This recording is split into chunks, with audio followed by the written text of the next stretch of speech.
All right. All right. Okay. Here's how you quick edit a full wedding video. Here's how I quick edit a full wedding video. When I use this strategy, I usually edit the whole video in a day. That's if I have time to sit there and do everything.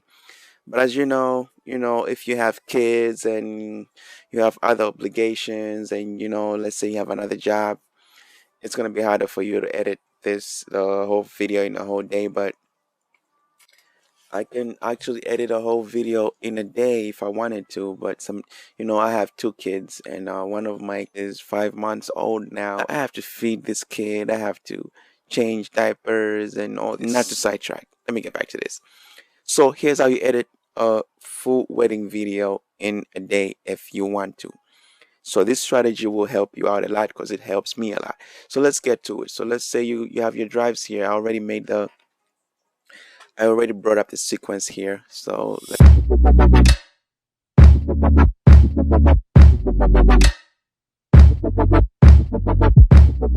Anyway, so here's a full finished video. So what I do is these are the before the ceremony. So what I do is I edit the ceremony first. Okay, see how all this edit the ceremony? Because that's where the most work is. It's the audio.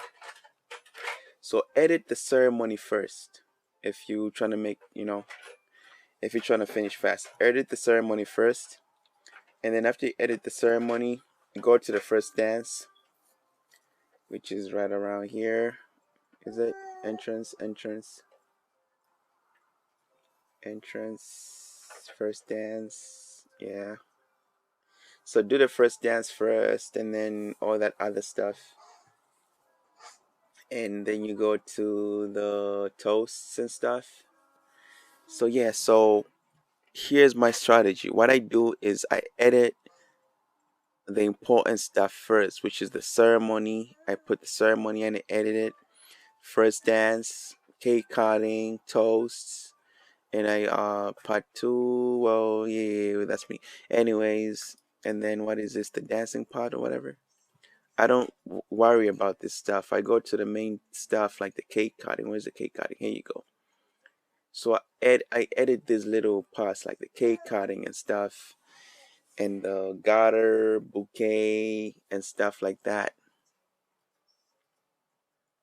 That's the stuff that I actually edit. The garter, bouquet, toast, and all those things. That's what I actually edit.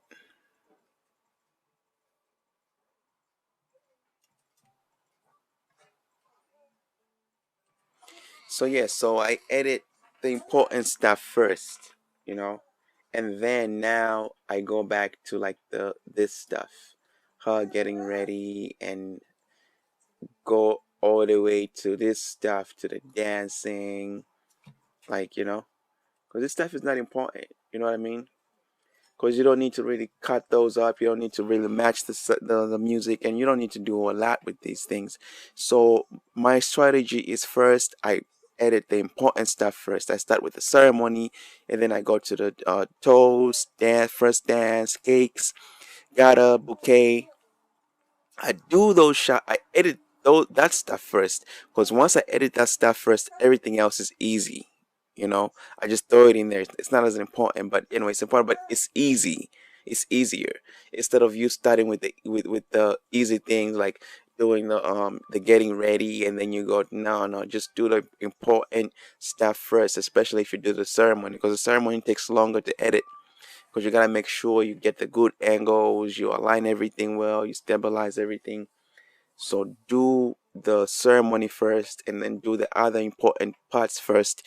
And then now go back to your getting ready, go back to your dances and all that stuff that really doesn't take that long. And then the titles, I put those two at the end and stuff like that. So yeah, so that's how I quick edit a full wedding video. What's the groom doing on this one? Okay, booty shaking much, huh? Anyway, so yeah. So that's how you quick edit a full wedding video. I don't know if this makes sense to you, but it makes a lot of sense to me, and that's how I do it.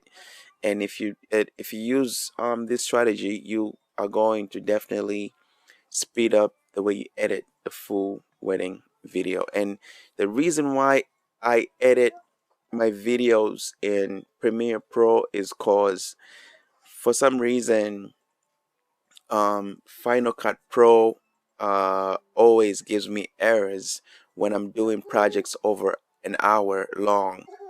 You know, if I'm doing shorter projects in Final Cut Pro, I don't get any errors, but there's always a lot of errors when you're doing, like 1 hour, 2 hour videos, so Premiere Pro doesn't give me any bullshit like, oh, this frame here dropped, this, that. Nah, it just does its job. If it's gonna take 4 hours, it takes 4 hours, but it delivers the product. If it's gonna take 8 hours, it takes 8 hours, and it delivers the product.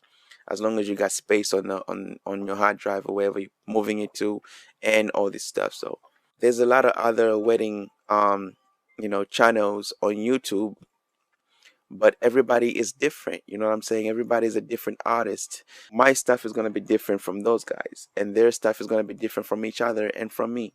So when you watch their videos, don't let that be the end all be all. You know what I mean? You have to open your mind and watch other videos. Like you watch my videos, go to another channel that makes wedding films and watch their videos. They might teach you something that I probably don't know, or I haven't yet taught you guys. So always be open minded about learning. Learn as much as you can, because the more you consume, the more you know. It's like school, it's like education. The people who always study are the ones who pass, not the ones who cut class. So that's that. So learn as much as you can from all these YouTubers that are putting content out there, especially all this free stuff. This is some stuff that people charge for, but you're getting it for free. So anyway, so yeah, so don't be like, oh, but this dude does it like this, but Craig Adam does this, but yeah, Craig Adams edits videos how he edits videos.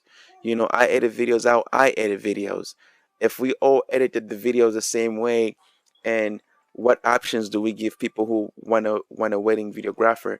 They're gonna be like, oh well, if your shit is the same as this person, then why should I go to you, and plus you're charging $1 more? I'm gonna go to this person because his shit is exactly the way you do your shit. Same cameras, same settings, same everything. So you know what? I'm gonna go to the person who's charging me $1 less, because I'm gonna save my money and buy my Starbucks coffee with it. So it's good to be different. It's good to always kind of differentiate yourself. It's good if you do color grading, color grade your videos a little bit different from everybody else. If you're doing drone shots or whatever, always do something different. So that's why it's good to always learn from different people, so that way you can expand your knowledge more by learning from all of us different filmmakers. Thank you for watching. And please subscribe to my channel if you haven't yet subscribed, and give this video a thumbs up if you learned something new. So I appreciate you guys, and I'll make more videos like this. And thank you. Subscribe, and please give me the like button. Bow. What? Please give me the like button, really? Subscribe and